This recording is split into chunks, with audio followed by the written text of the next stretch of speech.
Is everybody about done? Tammy, what stood out to you on this? The part that talked about, there was one, it made me laugh. Somewhere in one of the ones I marked said something about, are you the best, but you're inexperienced, you're probably not. Right. That's the main thing starting off. I always say you fake it till you make it. Sure. Because you just don't know. Yeah. So I learned that a lot recently. You Yeah. don't know. Yesterday, for example, yesterday was one of those days I was calling every realtor I knew, going, okay, I'm showing houses today, and this is what the client, you don't know. Is that the one out in Saxe you were showing? Well, means the listing agent called me, and that house is probably gonna sell. Right. It's already under contract. So luckily, I got 2 buyer clients in the last week. That's good. So through referrals, my Facebook is fantastic. It worked out great.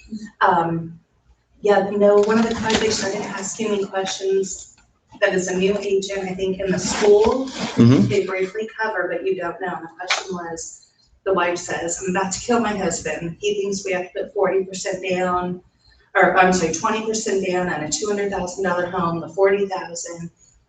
I'm not a lender, and so I started researching, calling, and then they're worried about PMI, and so I learned I can educate them on what I know, but I need to strongly encourage them to get a hold of their lender and get an edge sheet. Exactly.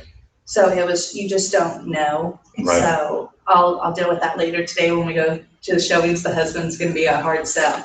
Yeah. A lot of it too is going to depend upon the market when it comes to what they're putting down and how to structure an offer, because the more you put down, the stronger it looks to a seller. And if there's lots of multiple offers going on, you kind of have to make sure that it's either you're going up on your price to make yourself look stronger or more money down. So, yeah. Katie, what did you read on this that kind of struck out to you? A few things, but I guess, well, the first one that I did was, it's safe to say that if you can assemble plans and strategies that lead to homes being sold, you will be seen as providing tremendous value and be in great demand. The other one was, I think, what you just said. But just that price is the most important. Sure. I see the one that he talked about in the video last week, and it's home sale for 2 reasons: price and exposure. Exactly, price and exposure. Cindy? I like this one down at the bottom, to assemble and understand a complete pricing strategy. That's what I came for. Exactly. Because I've done, gathered comps, hopefully sold within the last 20 days, but sometimes in my part they come 6 or 8 months and out 5 or 10 miles. And then I look at average price sold, percentage of list price per square foot, come down with a range of numbers and hand it to the seller and say, where would you like to put your home within this range? Yeah, and that's kind of what we're going to talk about, is there's going to be a difference between value, price, and entry point. And those are 3 definitions that we're going to set out today. Is there's a difference between all 3 of these. And when you sit down, is one market is completely different from another. If you're dealing with a home in McKinney or Prosper or Frisco, that's different than a home that's in Sherman or Van Alstyne or in the country 5 miles outside of town. Every market is completely different, and every pricing structure that you'll do or every market analysis that you'll do for a seller is going to be strictly based on 2 things. One is location, because everything that we're going to talk about is going to be neighborhood specific. And 2 is, what are the seller's needs? What is the seller looking to do?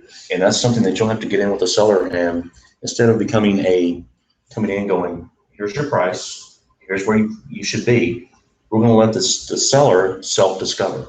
And that's what this teaches them, is for the seller to self-discover what's going on in their neighborhood, not what's going on Zillow or what happened with their neighbor's home, but what's going on with their home based upon what the market analysis is saying. And I'll tell you this right now, things that are happening now in today's market is completely different than what happened 5 years ago. 5 years ago in a market, you would go in and you would look at solds for the last 6 months and say, this is where you need to be in this range to get your house sold. That's not the case in today's market. Today's market is, this is what has sold in the last 90 days, because what happened 6 months ago now is irrelevant. What happened in the last 90 days in your market, and here's what the competition is doing. Because it's no longer about what has happened, it's about what is happening. Because right now everything is so fluid and so quick, you have to be able to anticipate what that market is doing. And again, we're going to look at what is neighborhood specific, what is comparable. And I'll pick out a quick neighborhood and we'll talk about things a little bit further. But Panther Creek in Frisco is a perfect example. I had somebody in Panther Creek say, I've got a darling home in Panther Creek that I want to sell. One of our agents called me and said, they want to list this home in Panther Creek. They think that their home, I told them it was at $459,000. They've got other realtors telling them it's at a higher price, but I need you to help me. I said, well, Panther Creek in Frisco is a little weird because you've got Darling, you've got Grand, you've got Mercedes that's built in there, you've got Newmark that's built in there, and you've got First Texas that have built in there. And I'll tell you, all 5 of those builders build a totally different product. All 5 of them have a totally different product. So when you go to price one, you can't go, well, this is what the market has done. You have to specifically go, this is what a Darling home has done in your neighborhood. This is what First Texas is down here. Mercedes and Newmark around here, Grand's around here, and then Darling is up here. So you have to look basically quality specific when you get into Panther Creek. Again, neighborhood specific. Okay. How would you know that unless you knew that? Well, that's part of it, is you have to know that, and you have to be able to sit there and listen to the client. The client's gonna go, I've got a Darling home. And you're gonna look at the comps and go, okay, this home has wood, but it does not the same wood as this home. Or it's got granite, but you can tell it's not the same quality as this one. And so you really have to get down and get specific with it. Pricing is one of the most difficult things that you'll do when it comes, that's not prospecting. Prospecting is probably the hardest, but pricing can be the most difficult. But it's also, to me, it's when you get to a client specific, it is the most important, because at this point is you're going in and going, okay, here's what's going on, here's what's happened, here's what's happening, and here's where you stand. So where do you want to do? Again, you're not the final decision maker. That's going to be up to the seller. But you have to be able to consult the seller and tell them, this is what we're seeing based upon the high, medium, and low. And again, that's a good high, medium, and low market, because you've got those quality of builders that are totally different to be able to set those structures. When you get into Stonebridge, though, that's neighborhood specific, because all those neighborhoods are typically the same quality. Okay. Being the neighborhoods like Panther Creek that have a school that's just in that neighborhood, does that usually tend to increase it too? Because my sister lives in Panther Creek and she thinks her neighborhood is the most sought after in the world. Amenity wise, you have to look at the amenities within the neighborhood. Yeah. It's got some good amenities, but it's every neighborhood's a little bit different. Most of them are going to have elementary schools, especially in our suburban areas. Yeah. They're going to have elementary schools within walking distance. Okay. All of them are going to be relatively the same that way. But when you start talking about elementary schools, at that point, they're going to start talking about what are the school ratings, and yeah, and Panther Creek, they've got a great one. They've got a great elementary school, and I've had people want to go there just because of that school. Yeah. So again, it's kind of neighborhood specific based upon the amenities. Okay. So let's get into checking your attitude. The following beliefs are necessary for helping sellers arrive at an appropriate price. And again, what we're doing is let the sellers self-discover. 1, informed people make intelligent decisions. 2, pricing home is not an exact science. Pricing home is neighborhood, area specific. There is a difference between value, price, and entry. Buyers determine value. Not sellers, buyers do. Even though we're in a seller's market, buyers will go in and go, no, it's not worth this price. It doesn't matter what the market's doing. Buyers will still be a little particular. Sellers determine price. Competition determines entry. The pricing game is all about justification. Does that make sense? You have to be able to justify your price. The seller's got to be able to justify why they want their entry point price. If you list a house at 275 and the market's saying 260, can you justify that 275 price? And you have to have a seller self-discover that sometimes.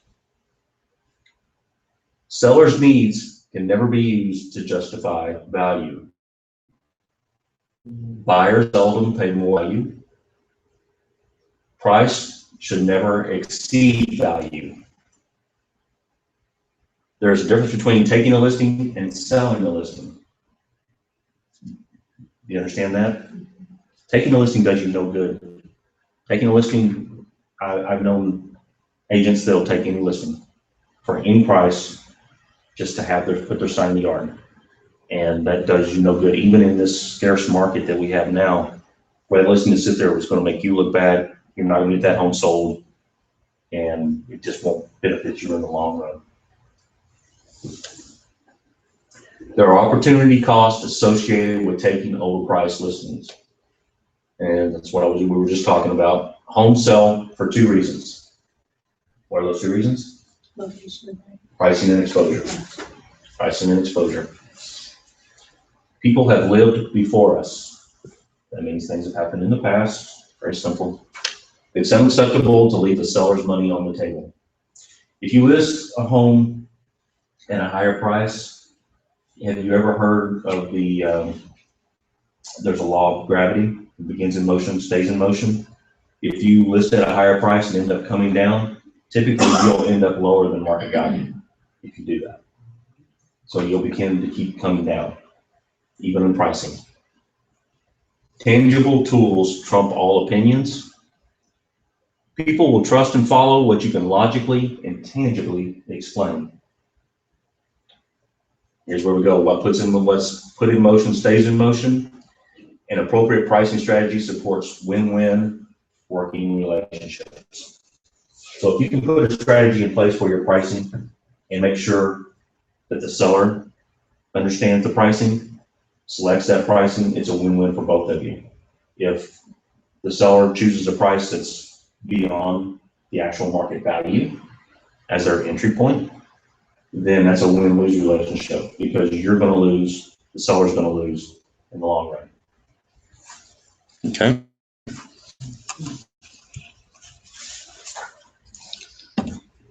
Becoming a pricing strategist. Think of it this way. What do sellers want? They want to sell their home. Why do homes sell? Price and exposure. Are homes in MLS properly exposed? Yes, most of the time. This is something I kind of disagree on a little bit because every home that's put in MLS, I don't believe it's the same exposure. I've seen homes put in there that have terrible listings. It won't show because the listings are terrible. Either photos or description or just, no measurements done in there. So are they properly exposed? To a degree, yes, and to a degree, no. So you have to make sure that your listing looks good or it's not properly exposed, in my opinion. Why do 40% of homes listed in MLS expire? Priced inappropriately. They're going to be priced inappropriately typically because of the quality. A lot of times they'll put their home on the market, especially in today's market, they'll price their home at $300,000 based on other homes selling that have sold at $300,000. But the problem is it's not the same quality. If the quality, the amenities, the upgrades are not there based on what is sold, a buyer's going to come in and do the exact same thing and go, no, this home is worth $280,000. It's even in today's market, they will not buy an overpriced home just because it's sitting there. I see that a lot, especially in Plano. I see a lot of homes in Plano, a lot of the older homes that haven't had the upgrades of some of the newer homes, and they're trying to price them similar to a newer home. People select the newer home every time. I had a realtor email me earlier this week, or call me earlier this week. Said, Chris, you sold a home over in Plum Creek. You were the listing agent on it. Can you take a look at my listing and tell me what you think about my listing? I said, sure, Jim, I'll take a look at it. Well, I pulled it up. his people had priced it based upon new construction pricing. The sales, if you looked at all the solds, all the solds were $20,000 less expensive. He's already come down $10,000 once on his price. I said, Jim, I said, you have it priced based upon trying to compete with new construction. I said, a buyer will choose the shiny new object every time over the resale. Something that's got age on it. It's like buying a car. Will you buy the new car or will you buy the used car at the same price? You'll buy the new car every time. It's the shiny new object. People will go for that shiny new object every time. So again, make sure it's priced appropriately. Who determines the price? Price we're talking about, not value. Sellers. Do sellers have direct access to MLS? No. Why are so many homes in MLS priced incorrectly? Because agents fail to effectively advise sellers on appropriate price entry points. Okay? Your ability to price a home is not the question. What's in question is your ability and willingness to lead sellers down a path of self-discovery that ends with them taking ownership of the correct price entry point. And that's sometimes where a lot of agents fail because they don't have enough belief in themselves, is to advise their sellers correctly. You got to have belief in yourself. You have to have confidence when you go in there of this is where you need to be based on what's being sold. Do you agree with me? Do you see and lay the chart out for me? We'll talk about the charts in just a minute. Chris, if you had a client that you knew, say they wanted to list their home for, say, 20,000 more, then you have said, no, this is what it should be, but that's their firm number. Would you walk away from the listing as a new agent, or would you at least say, maybe I'll get a little bit of exposure? Taking an overpriced listing won't benefit you. Okay. You know, just giving that exposure won't help you per se. If they are willing, my whole thing about taking an overpriced listing is this. If you sit there and go, look, for 3 weeks, we'll list your house at this price. If in 3 weeks we don't have an offer or we don't have 5 showings, we need to reduce your value down because it's not going to sell. And at this point, all you're doing is taking time and money. And second thing, whenever the price is higher, they force you to list it 20 or 25 or more after all your hard work talking to you. Always get the second opinion with the broker. Like you did it already, your CMA to give a specific price and then come to the place and talk to him. What I can come up with the number. And then tell them, listen, I'm not only one that come up with this number, I someone else give me too. I look at, and then make sure maybe have some piece of paper that you telling them that is I'm suggesting this price, and it's not after like 1 month. Explain them if we don't sell this home, it's going to look bad on me too. It's not going to be, you're not going home sold, and you say, but I don't look bad in the public too that I can sell that home. Yeah. So, Well, one of the things that we try to explain, that I always try to explain to my sellers, it doesn't do me any good just to list your home. yes. I have to sell your home. And for that is I've got to be able to justify the value that we're pricing it at. And so, you know, I'm looking at what is sold and we've got to be able to justify it based on that, because that's what a buyer's agent is going to come to me and go, how are you getting this price? How are we going to get it to appraise? And at that point, it's all about justification again.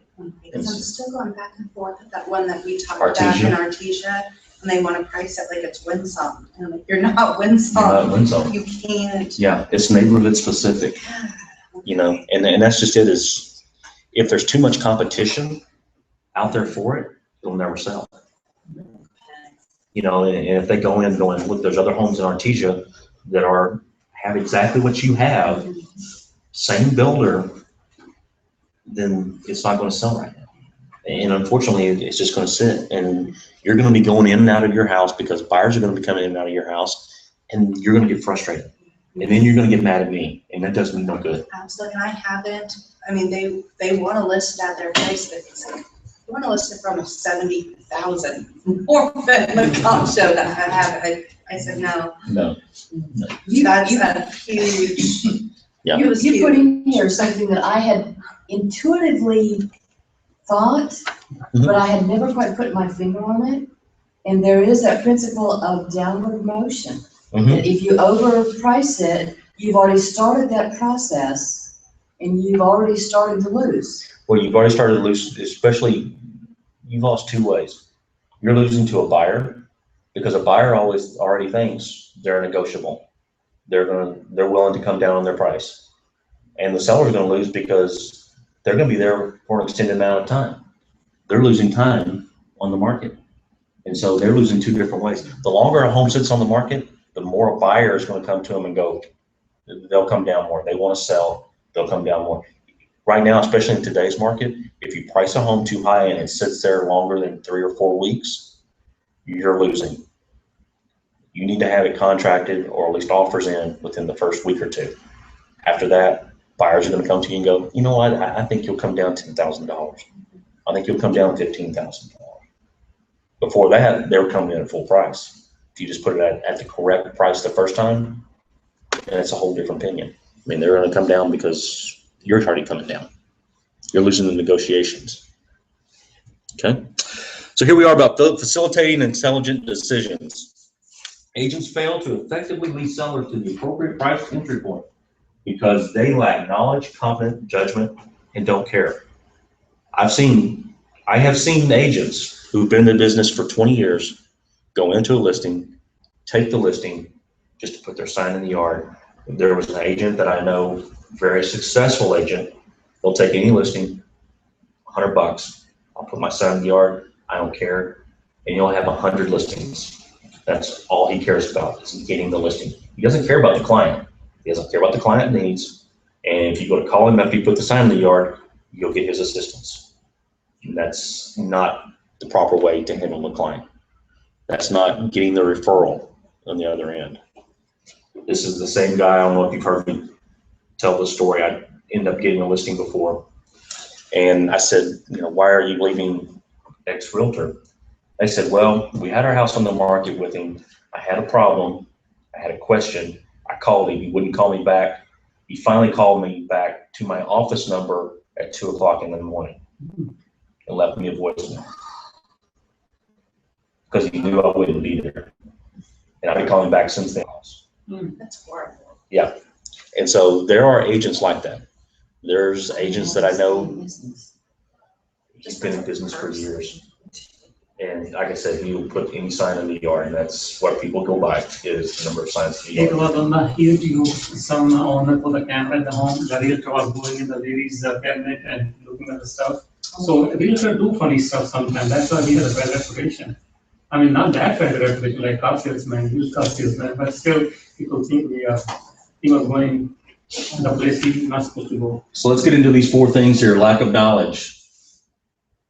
Agent possesses incomplete information. Agent is naively equipped with insufficient tools, data, and possess no ordinary interdependent pricing system.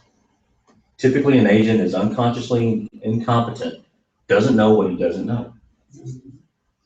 Lack of confidence. Agent submits to seller's demands.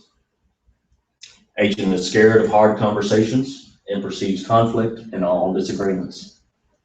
Fearing uncertainty and or not wanting to disappoint or be disliked, agent either doesn't ask the appropriate question or simply agrees with the seller's suggestions and opinions. That's when you go in and they say, Zillow says my house is worth $350,000. And you go, well, based on what I'm seeing 280.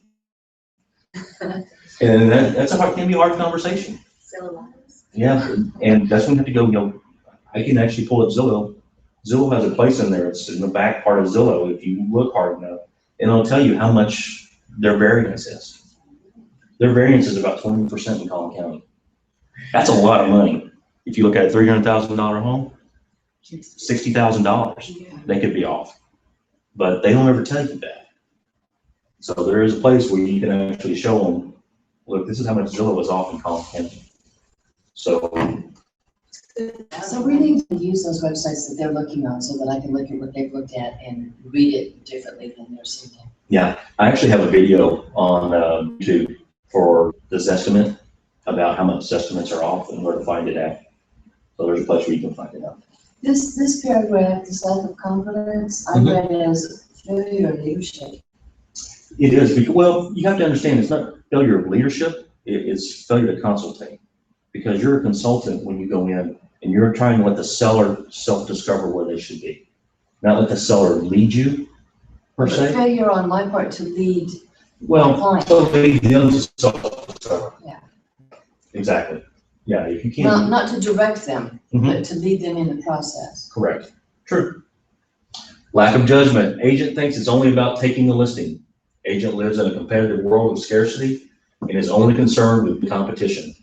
Agent does what needs to be done and says what needs to be said to get the listing. Lack of care. Agent wants to leverage the listing.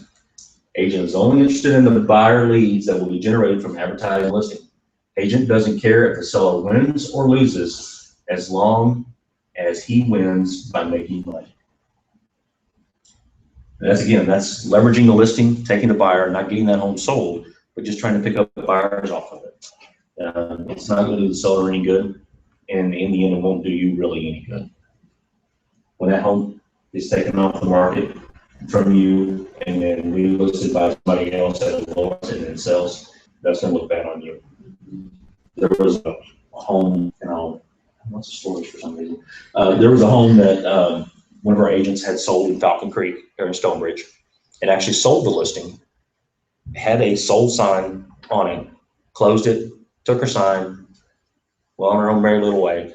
The buyer's agent went and put her sign in the yard with a sold sign on it. And people were calling up our agent going, hey, I thought you sold this house. Why does she have her sign with sold on it? And so, anyway, that's just,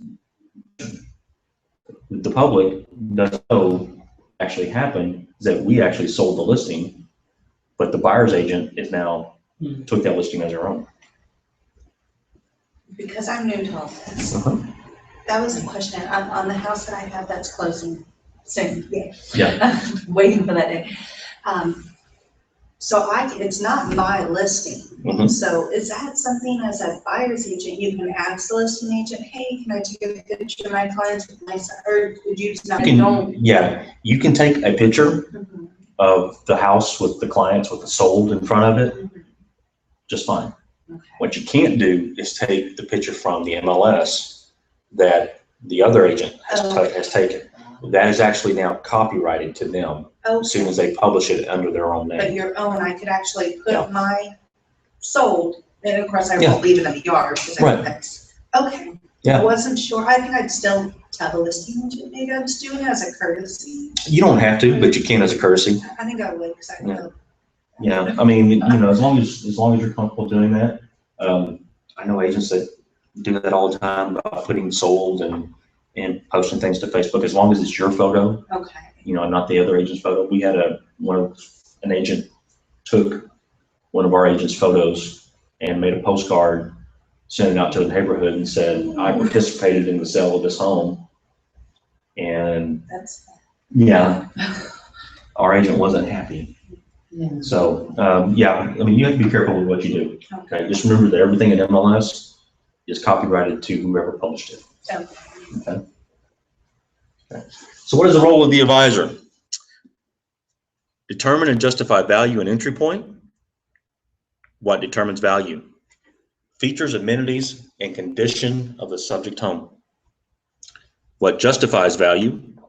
Features, amenities, and condition of sold and expired homes. What determines entry point? Current market trends. What justifies entry point? Features, amenities, and condition of active homes. So again, especially in today's market, we're looking at our competition more and more. What does our competition look like? I have a home that we listed in Stonebridge, 2,200 square feet. The other homes are about 2,600 square feet. Similar builder, same builder, similar quality, but smaller size. Again, size is going to determine we have to be lower than what the competition is. And so you'll be able to tell whenever you run a market analysis, here's a high for our market, here's a middle, and here's a low. And you'll see those breaks when you do a market analysis. Especially if you go back 6 months, you'll see lots of breaks in there. And when you're looking at competition, you're going to put yourself and go, okay, based on doing, here's where we need to be based on our amenities. A more effective way. Sellers will trust and follow what you logically and tangibly explain. Better to tell sellers or have them self-discover. Self-discovery is the key. What is the best way to lead sellers to the most appropriate price point entry? Change perspective by providing a unique and logical and proven pricing strategy. What you don't want to do is be the typical agent that goes in there and says, here's where your price is at. Here's where you need to be on it. We want them to self-discover and let them go, based on what our market's doing, this is what we think. Key, for example, the house that we went on that listing appointment, we said, based on what the market's doing, you need to be around here. Right, And they went way up here. right. Well, market's going to determine they're going to come down. And I've done thousands of broker price opinions for lenders. I used to do lots of foreclosures, and so I was probably doing 10 or 15 BPOs a week for lenders.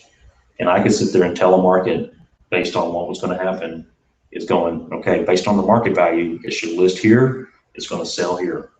And I've gone to many listing appointments and I go, based on what the market's doing, what the trends are doing, you're going to be here and it's going to end up around here.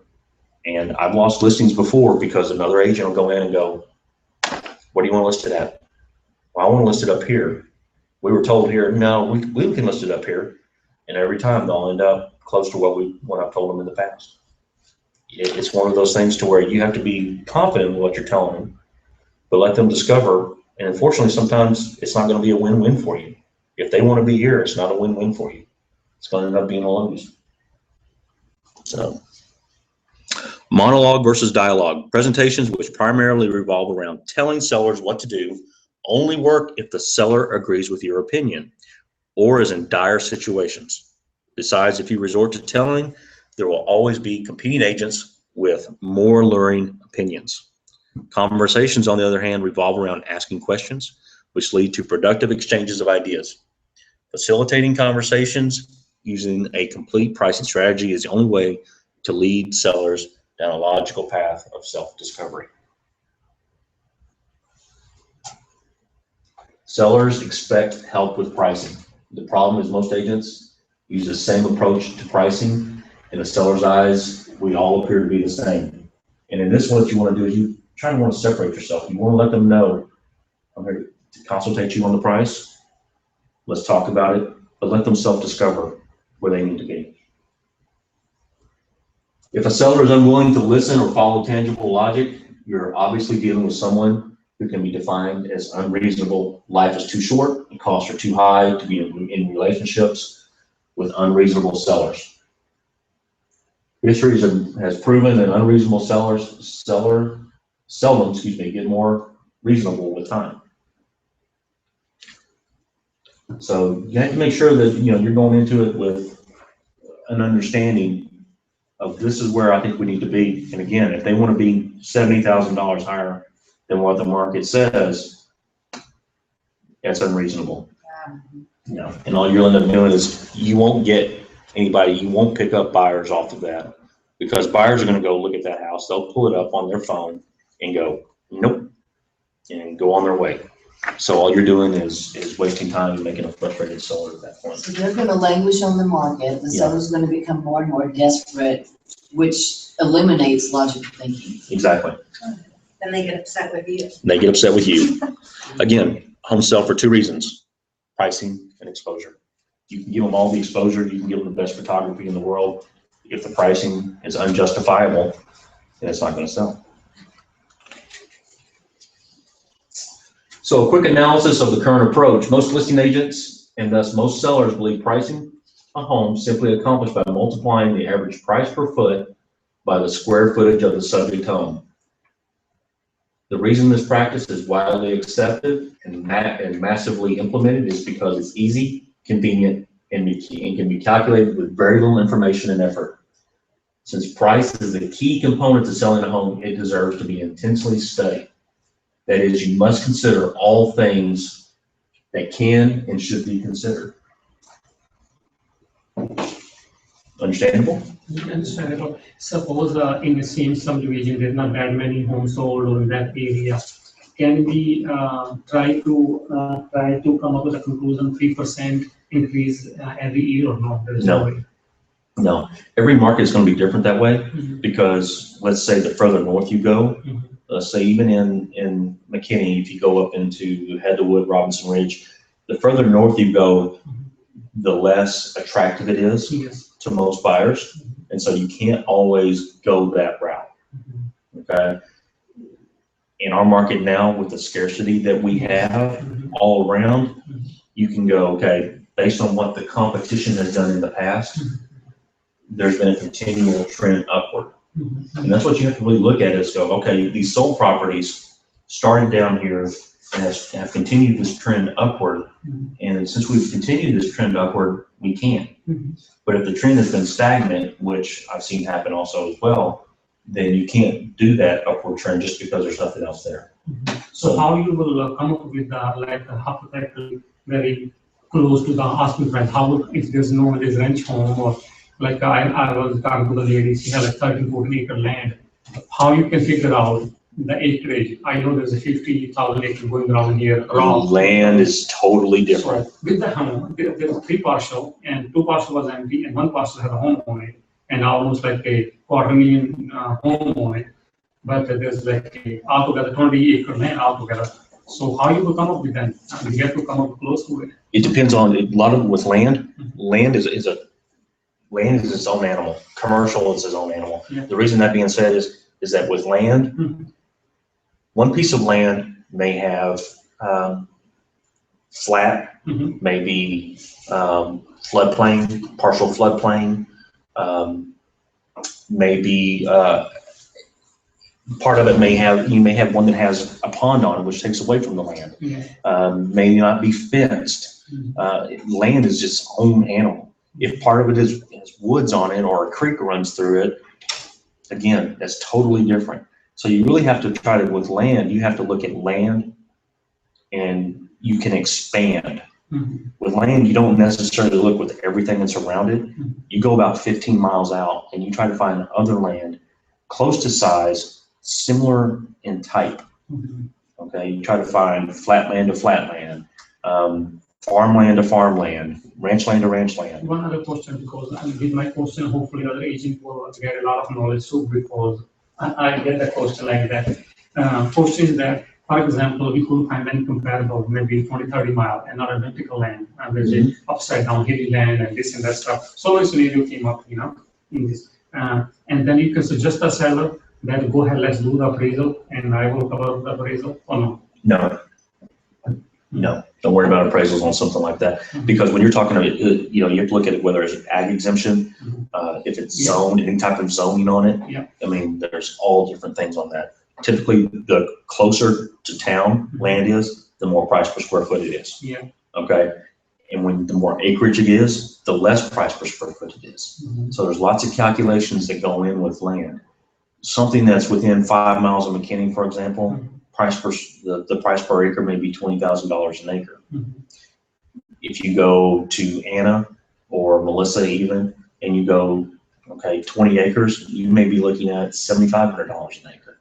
Mhm. Okay, something closer into McKinney may be $15,000 an acre. Yeah. And so it's all gonna vary just upon locations and everything else. So you have to you can't go 20 and 30 miles out, typically 10 or 15. Mhm. And then you have to say similar to similar. I mean, as close as possible. Again, it's somewhat close to like a house. You can't do a 1-story versus a 2-story. It's gotta be apples to apples. How will an owner know that how much that much worth, not from the county just go by, No. I guess, so. No. Owner, Oh, again, that's one of those things where you just have to price it based upon the type of land. And then you have to look at what, there's solds out there for land. You just have to go out and find them. Yep. Thank you. Mhm. All right. So do you currently consider features, amenities, and condition of a subject home? Yes. Features, amenities, condition of the sold homes? Yes. Features, amenities, conditions of expired homes? Yes. Then this is where you get into more of a consultative approach. You have to listen to your sellers. I stress this highly. Listen to your seller's needs. There's a difference between need and want. They either need to sell or they want to sell. If they need to sell, pricing is very, very important. If they want to sell, they just want to get what they can out of their house. They want to price it as high as possible and get the most amount of money, and timing is not necessarily key. If they need to sell, timing is key. Okay.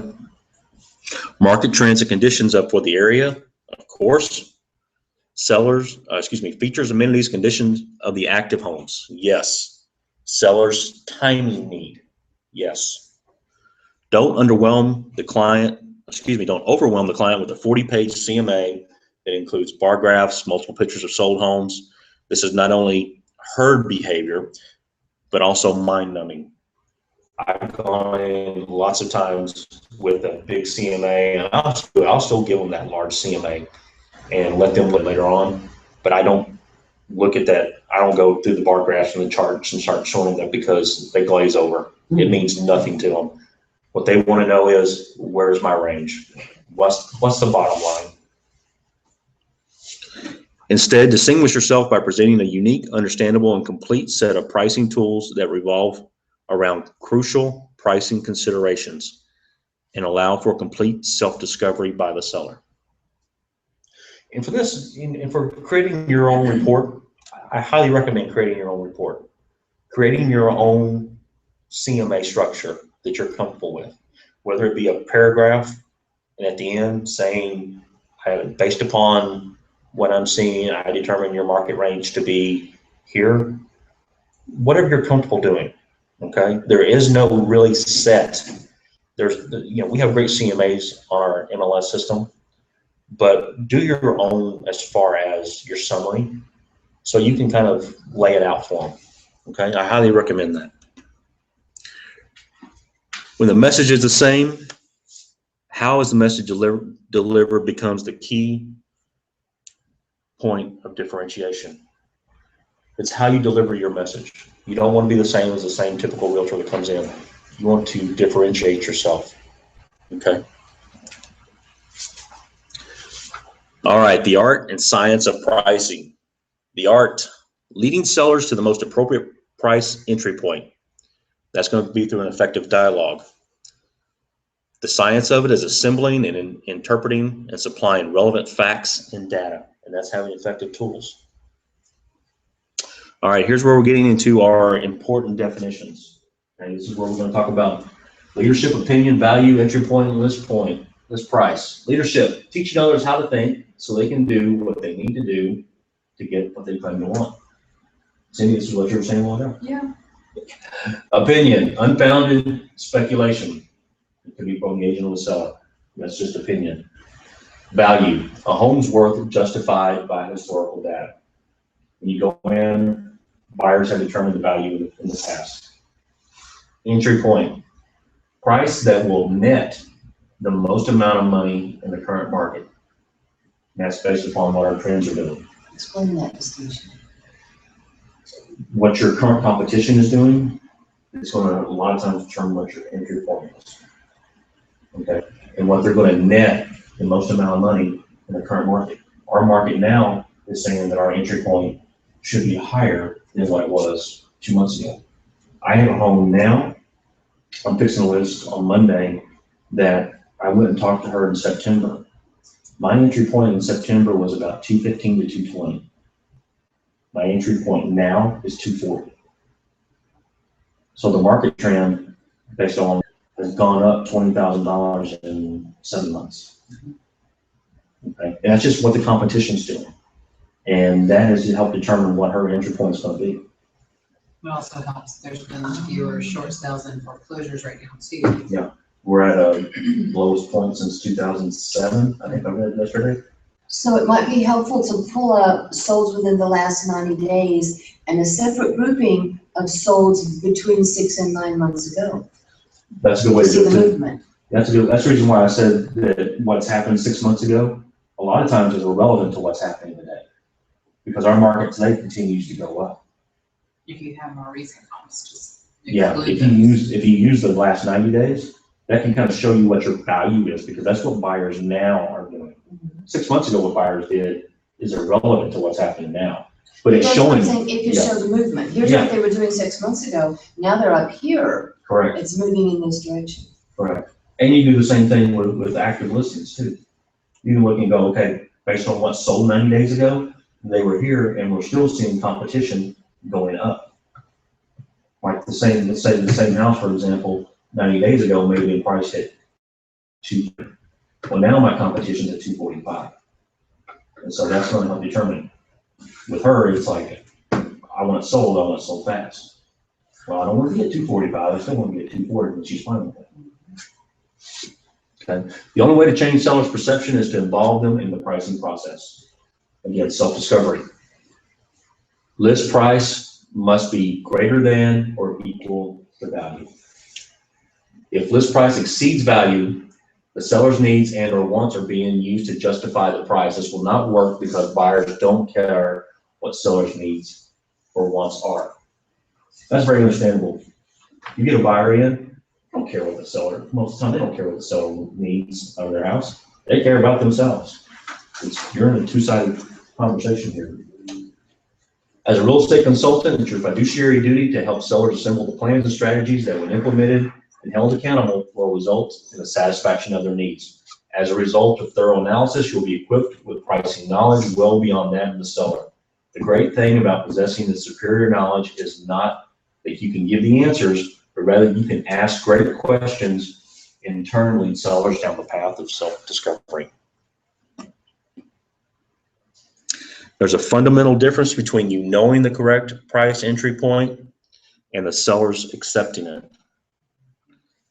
Every now and then you'll get a seller go, I have no idea what my home is worth. Can you tell me what my home is worth? 95% of sellers these days know what their home is worth or think they know what their home is worth because they keep track of what's going on. Homes these days aren't necessarily just homes. Yeah. They are financial tools, and they understand that. It's not a home that they're going to be in for 30 years. It's a home that they're going to be in for probably 10 years at the most these days, and they're moving again. It's a financial tool. Sellers control pricing decisions. So just because you know how to calculate an appropriate price entry point doesn't mean your listings will sell. The only way your listings will sell if sellers follow your logic and take complete ownership of the appropriate price entry point. All right, here's a 7-step pricing strategy you're going to get into. Step 1, identify and gain an understanding of the value ranges that exist in the neighborhood. Step 2, test the logic using the expired listings. If we have an expired listing these days, there's a problem with that home. Determine the value range most suited for the subject home. Strategically position the subject home within the value range. Verify the price position chosen satisfies the seller's financial needs. Analyze all homes directly competing with the subject home and determine the appropriate price entry point based upon timing need. Again, there's a difference between need and want. Need to sell, they need to sell. There's a timing that they have to have, and it's now. Want to sell, they just want to ask for their home. They just want to get the most of the money they can.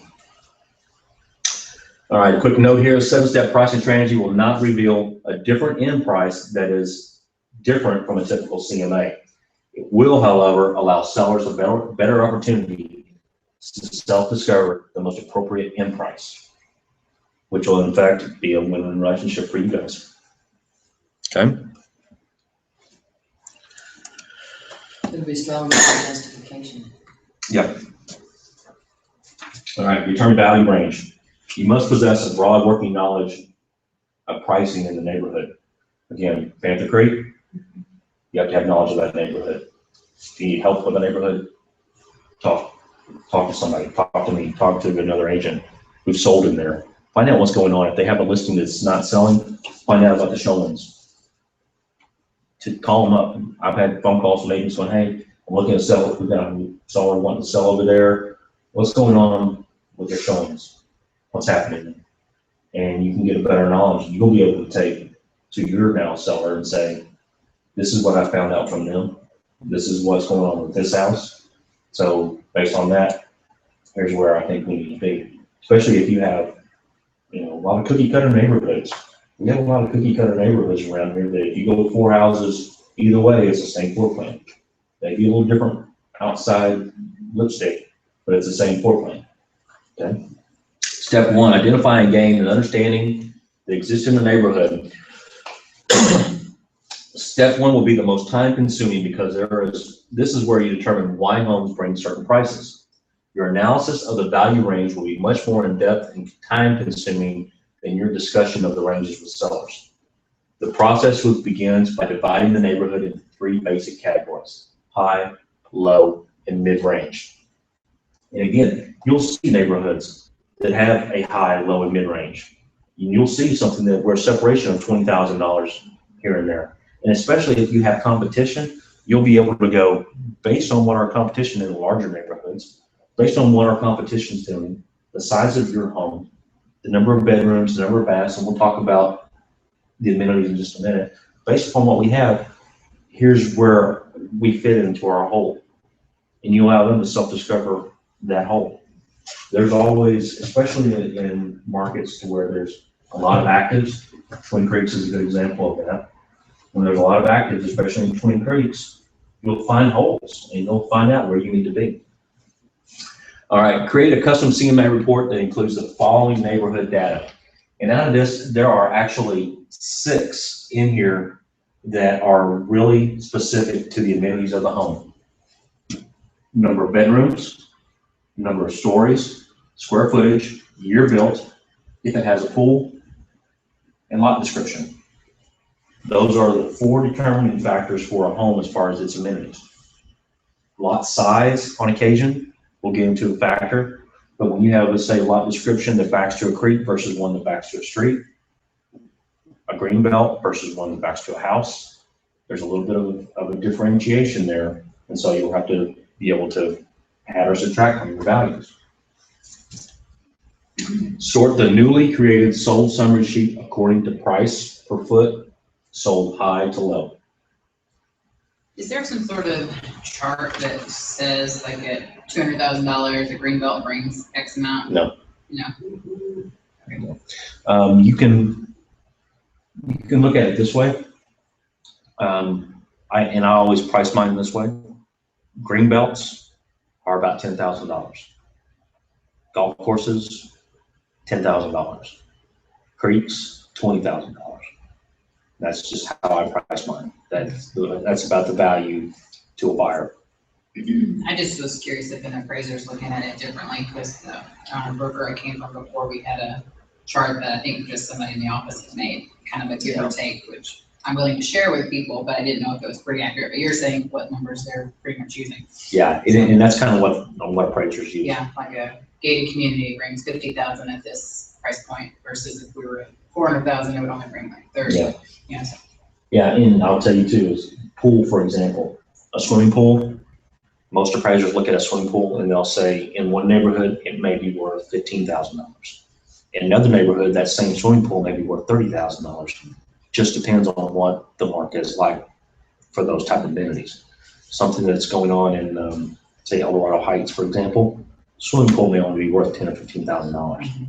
It doesn't matter if it's a $50,000 pool, it's only worth $10,000 or $15,000 to a buyer and to an appraiser. That same house in Stonebridge, that pool is now worth $25,000. And so it just depends upon the neighborhood.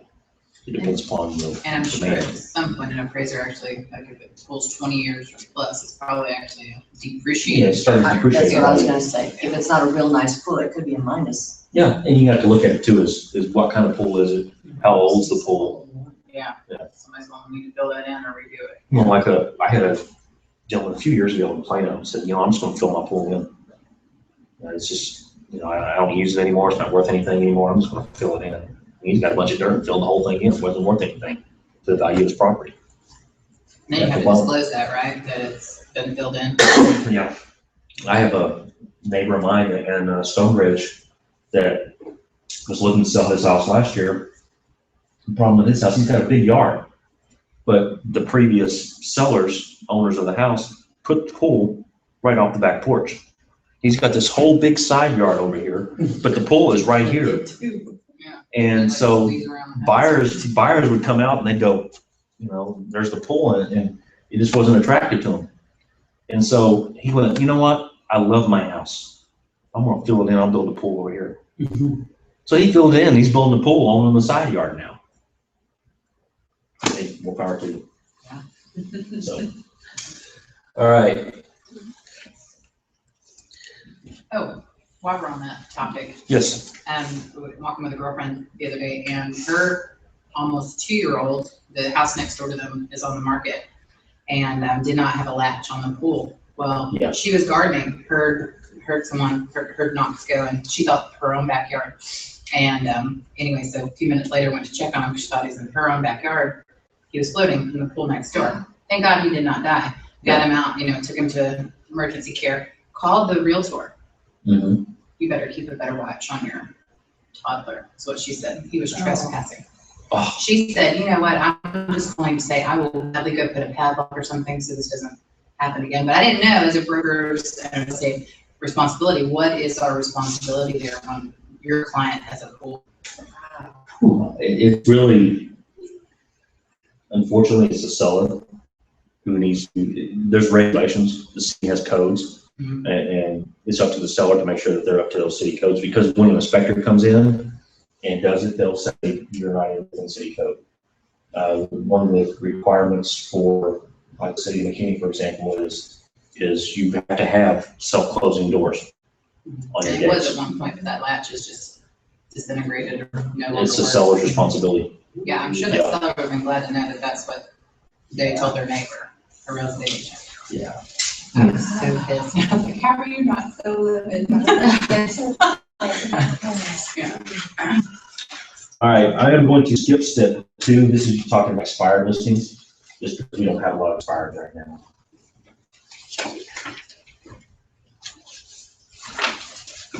Step 3, determine the value range most suited for the subject home. Note that you're confident within the value ranges and why they exist. Identify the range most suited for the subject home. This will be based solely on the features of the subject home. Again, we're talking bedrooms, bath, size, description, etc. Okay. Step 4, strategically position the subject home within the value range. Most value ranges vary by more than $10 a square foot. And you'll see that again when you start breaking everything down by price per square foot, you'll see those variances there. So it's importantly to correctly position the subject home within the appropriate range, just as features determine the home's range, amenities, and home condition dictate the position within the range. If you've ever walked into a home that the carpet is completely destroyed, the wood floors are torn up, walls are banged up, you know its value is significantly lower than something that's sold that's in good condition. It is now poor condition versus good condition, not even average, but below. Its price per square foot is significantly going to be lower than something that is sold that's in good condition. To the correct position, study the amenities and conditions of the home on the sold summary sheet. Amenities and condition for each home can be found support pages. Detail those pages out. Review the supports allows you to determine whether the subject home should be priced at the high or low end of the value range. Having the subject home well positioned within the correct range doubles your chances of getting the home sold. Highlight that variance. Highlight where those ranges are, and you'll see it in that when you do a CMA, even a one-line CMA, it breaks everything down. You can pull up 10 holes, you'll see those variances and find those open holes. And you'll see the difference in the quality of the homes too. Verify the price position, satisfy the seller's financial needs. Once the subject home has been properly positioned with high range, right range, check to see if the agreed upon position will satisfy the seller's financial needs. Run your net sheet. Run your net sheet on what you feel the home is. You have that pre-listing questionnaire. You've sent them that pre-listing questionnaire. You kind of know what they're expecting from their home, what the home's amenities are. So you should be able to kind of guess if we're going to be high, mid, or low range. Okay. Determining the entry point. Again, it's all about analyzing the competition, analyzing the homes viewed within the property. Now that you've made a justifiable price that will satisfy the seller's financial needs, you must analyze competition. Just because the seller's price can be justified previously sold and expired doesn't mean that the price at which the home should be listed. Competition and market conditions determine the entry point, and thus you be carefully considered before determining exactly where to enter the market. Again, their competition, seeing what price, what they're doing as far as their pricing. Sort them out. Again, sort out those competition based upon what they're doing. And then 7, determine the most appropriate price entry point based upon the time you need.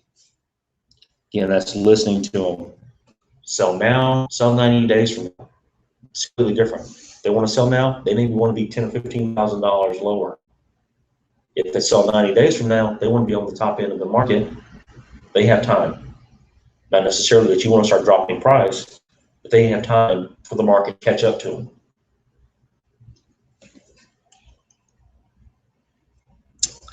All right, our pricing summary: value range, features, price, position, amenities, entry point, marketplace. Identify and understand the value ranges, the sold information, test the understanding, place the subject home in the appropriate value range, and position the subject home within the range. You must be able to justify it. You must be able to meet the financial need of the seller. That's how you establish supply, demand, active properties and timing need, identify and analyze competing homes, choose the most appropriate price entry point. Price should never exceed value. Okay. And here we're getting into some dialogue. I'm not going to get into the rest of this. This is more of dialogue. I'll let you guys take a look at later on. This is more about asking them the appropriate questions to get into it and how to get them to go, you need to sell now in 60 days, about exposing it. Exposure is going to be very similar. You know, all right, what we talked about earlier with MLS. MLS is very similar. Everybody has the ability to put on MLS. It's making sure you can price it right, but your exposure has to be right as well. Okay. You're putting it out there on MLS. Make sure it looks good. If you don't, then you're sunk. Pricing and exposure sells homes. That's it. All right. Any questions?